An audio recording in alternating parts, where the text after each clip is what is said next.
golding.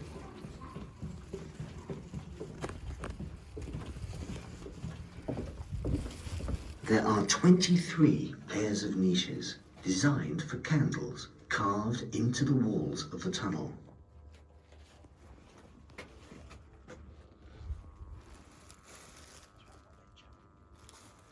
The Monk's Walk is 45 meters, 145 feet long, and leads down into well over an acre of subterranean caverns and passages. The ballroom and incredible Monk's Walk were carved out of the solid rock in the early 1800s by Joseph.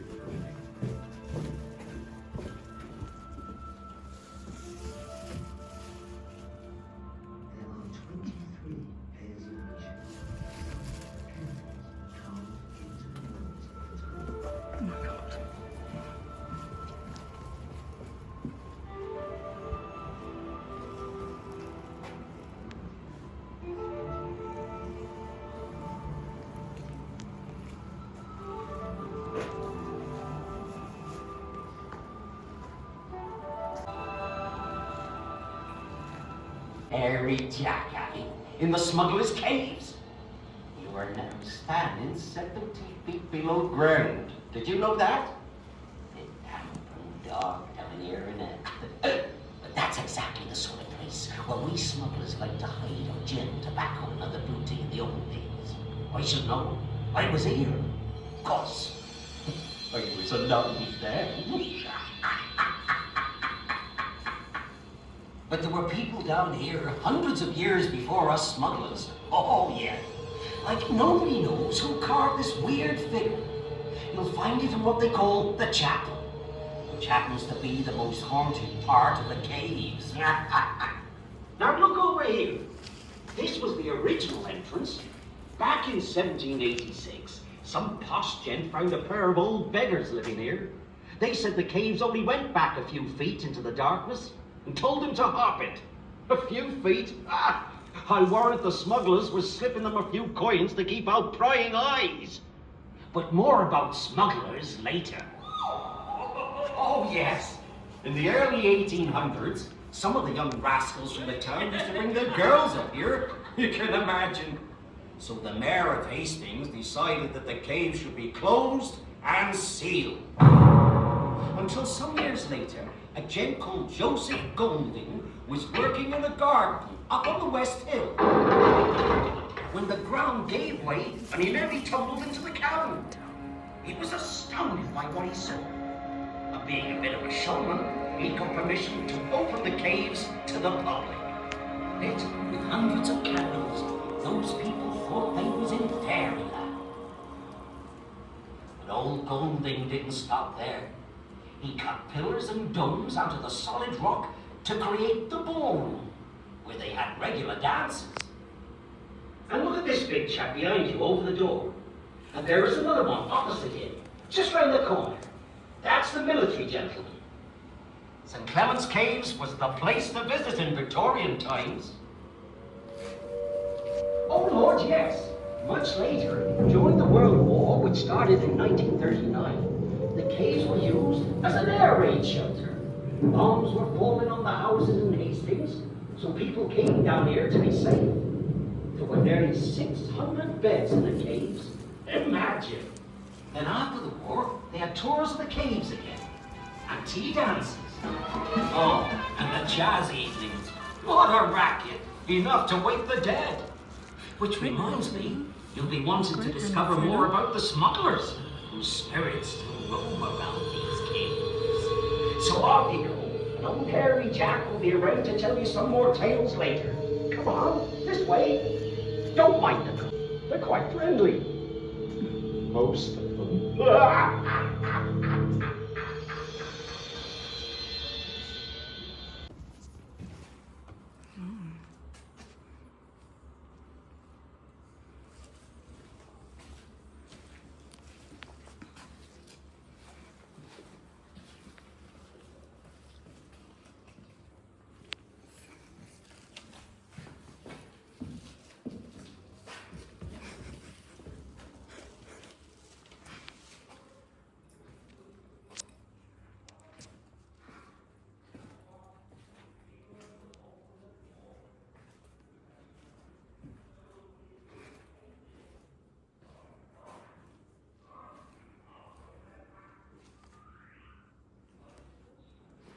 Gillam's Smugglers Accounts Book, which belonged to George Smack Gillam, leader of the Little Common Gang, based near Bexhill.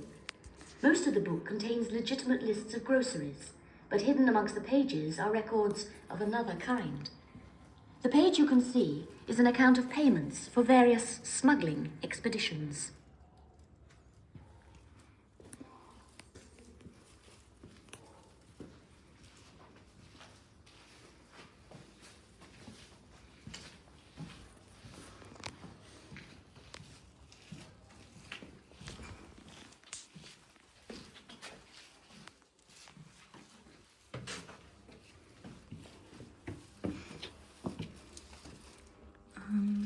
That's when it came down.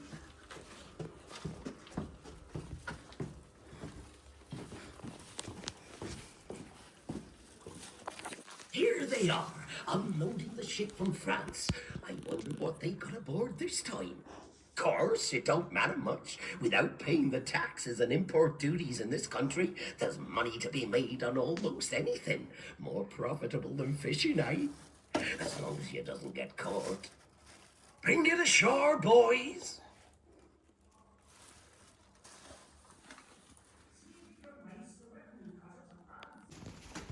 Exciting new exhibits coming soon. Smugglers Shootout.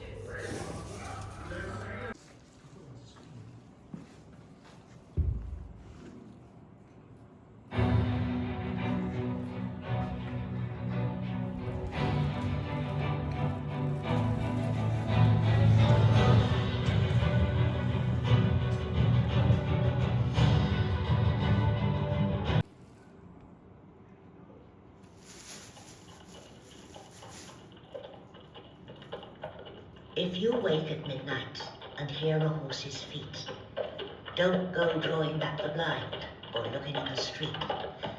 Them that asks no questions isn't told a lie. Watch the wall, my darling, as the gentlemen go by. That's right, my old mates. Turn your face to the wall. So if they ask you, you didn't see nothing, did you? We're talking about smuggling, see? Bringing goods into the country illegal like. And there was a time from about 1700 until, say, 1830, when everyone was at it. Diverse vessels running large quantities of tea and brandy on the coasts of Kent and Sussex. The ruder classes of inhabitants are famous for smuggling, for which they lie exceeding convenient. For many of us, it was the only way to survive. And why? Taxes, that's what. England was always at war during the 16 and 1700s, and the government needed money to pay for it all. So, what happened?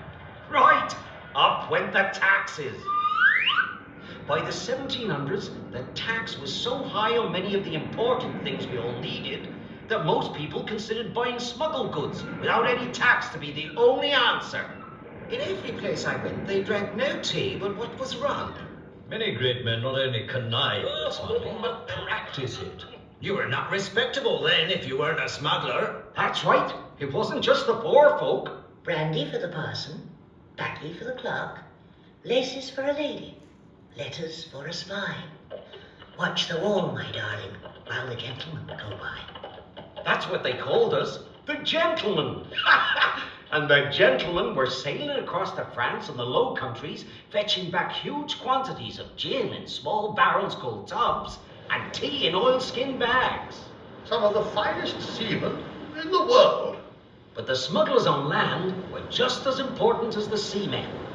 We wouldn't have got far without the lookout men. They watched from the cliff tops and signalled out to the smuggling ships. Danger! Do not run the goods tonight. That means the preventive men were out and about to catch us. Or, all clear. Come ashore, lads. We're waiting to unload. And we had bodyguards called batmen.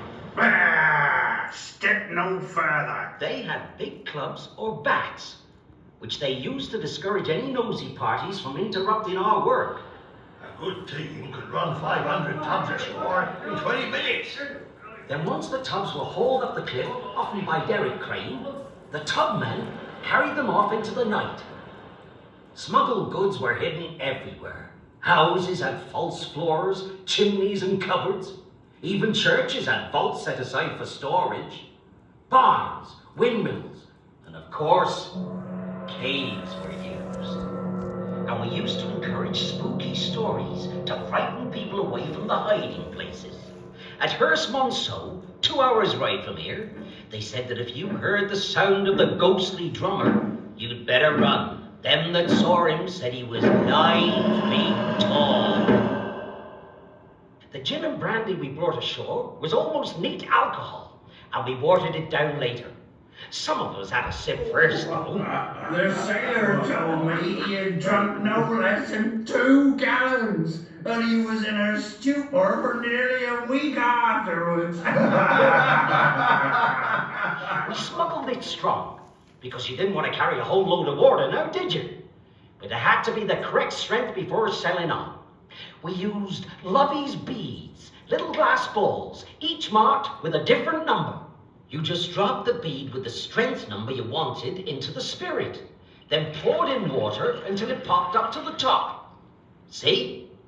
You won't believe this, but apparently during the years 1781 to 1784, just 4 years, more than 1 3/4 million gallons of gin were landed in Kent and Sussex, and 2.5 million pounds of tea. That's big business. And the payment for a night's work was more than a farm labourer could earn in a week. John Oates, that's 10 shillings, and you'll also get a pound of tea for a good haul. Thank you, sir. I'll give it to Black-Eyed Nell for a favour. That's a riding officer. In the early days, they only had riding officers trying to stop the smugglers. These were just local men paid to patrol the coast, but most of them could easily be bribed or intimidated. Do but dash a bottle of brandy in his face, and he's as blind as a beetle. Of course, soldiers were sometimes called upon. There are ways and means of taking off their edge, too. And out at sea, the Board of Customs had revenue vessels which could usually be avoided. But in the mid-1700s, it all got out of hand. Contempt for the law grew up under the smuggling system, and it was crowned with murder. All along the south coast, bands of so-called smugglers sprang up who committed robberies, beatings and murders. Terrible harsh laws were brought in, and the gangs were eventually dispersed, jailed, or hanged. By the 1780s, they'd even brought in the Navy. Then, England is at war with Napoleon. Smugglers turned to ferrying spies. Can you believe it? For both sides. The English smugglers are likable people and have the courage and ability to do anything for money. When Napoleon was finally defeated in 1815, thousands of English soldiers and seamen returned home with no money and no work. Many of them joined the newly formed Coast Blockade, which was created especially to crush the smuggling trade. There were violent and bloody battles, sometimes with up to 500 smugglers at a time. Taxes were eventually lowered, which meant there was little profit to be made from smuggling. The blockade was disbanded in 1831, when smuggling was on the wane, and the Coast Guard took over. Of course, smuggling still goes on in your time, but it's a very different world. The romantic days of tub running on the Hastings beaches, they are gone forever. Them that asks no questions isn't told no lie. Watch the wall, my darling, as the gentlemen go by. And watch out for me as you explore the caves. I'll be seeing you.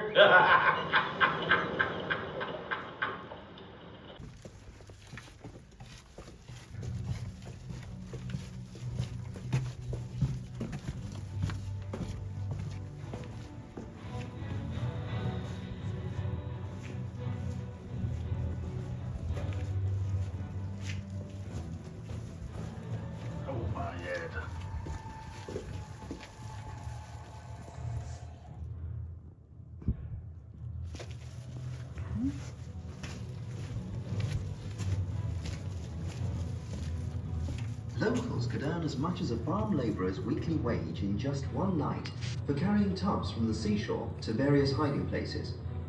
With a team of these tough men running in all directions across the countryside, the risk of being caught was not very great.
That's me lying there, stabbed through the ribs by my own mates.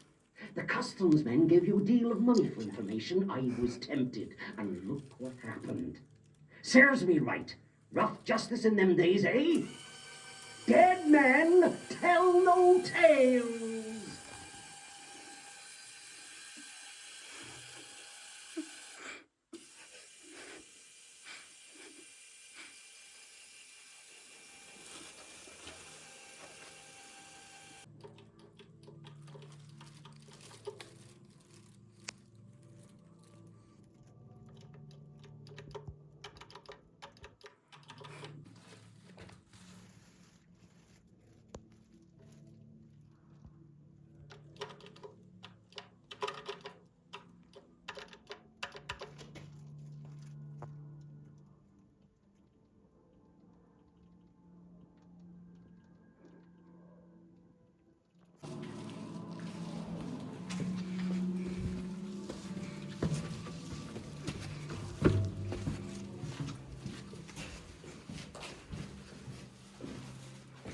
Two more tubs to come down, Parson.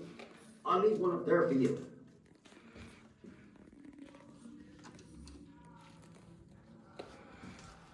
Es kommen noch 2 weitere Fässchen, Unterfahrer. Eins lasse ich für dich hier oben. Dépêchez-vous, monsieur le pasteur. J'entends quelqu'un qui pleure.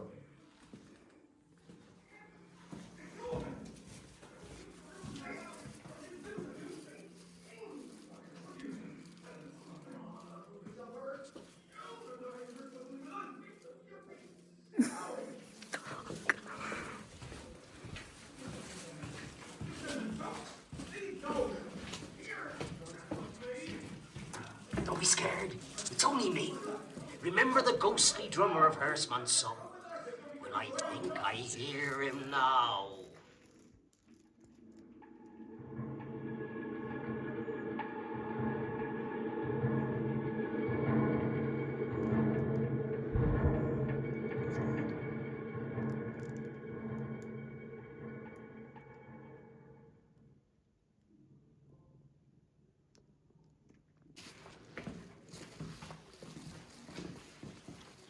During the early 1700s, smuggling was so profitable that it was largely taken over by gangs who terrorized the locals. In one episode, a farm worker was whipped to death by the Hawker's gang, who quite wrongly accused him of stealing a bag of tea. Later for this crime and other murders, 12 of the gang were caught, convicted, and hanged.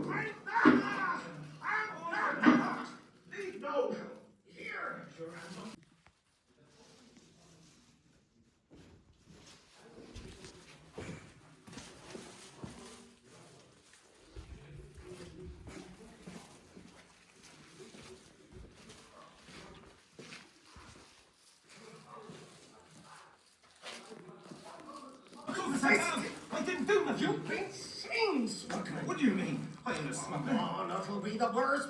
First the gun I ever smuggled in my life. We know you've been smuggling. I ain't done nothing wrong, I tell you. You can tell that to the courts. I'm just a fisherman. A fisherman, don't! Leave go! Come here. Get your hands off me! We have witnesses. You can search inside, you'll find You nothing. come here. Don't deny it. No! You have to come with us. There's no need to be so We're rough. not listening to you.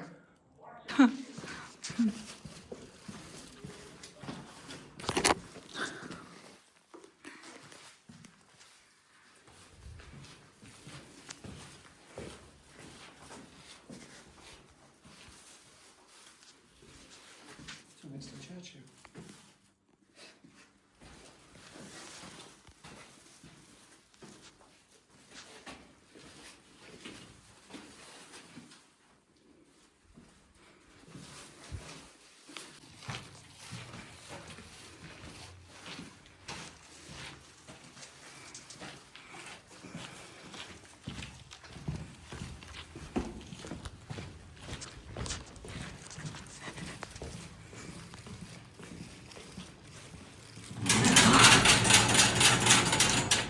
I didn't do it! That's him from around there.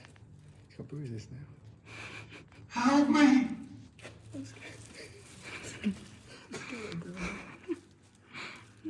That's funny. You have been convicted on a very full and satisfactory evidence of deliberate murder. Most justly highest crime. Human nature is lenient.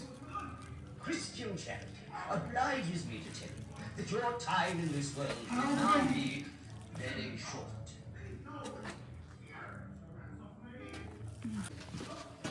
Oh, he's hanged.